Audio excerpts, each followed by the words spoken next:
श्रियकान्ताय कल्याणनिधये निधयेऽर्थिनाम् श्रीवेङ्कटनिवासाय श्रीनिवासाय मङ्गलम् लक्ष्मी सविभ्रमालोकसुभ्रूविभ्रमचक्षुषे चक्षुषे सर्वलोकानां वेङ्कटेशाय मङ्गलम् श्रीवेङ्कटाद्रिशृङ्गाग्रमङ्गलाभरणाग्रये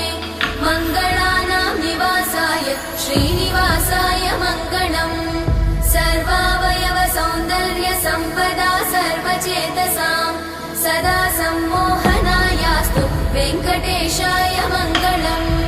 नित्याय निरवध्याय सत्यानन्दचिदात्मने सर्वान्तरात्मने श्रीमद् वेङ्कटेशाय मङ्गलम् स्वतः सर्वविदे सर्वशक्तये सर्वशेषिणे सुलभाय सुशीलाय वेङ्कटेशाय मङ्गलम्।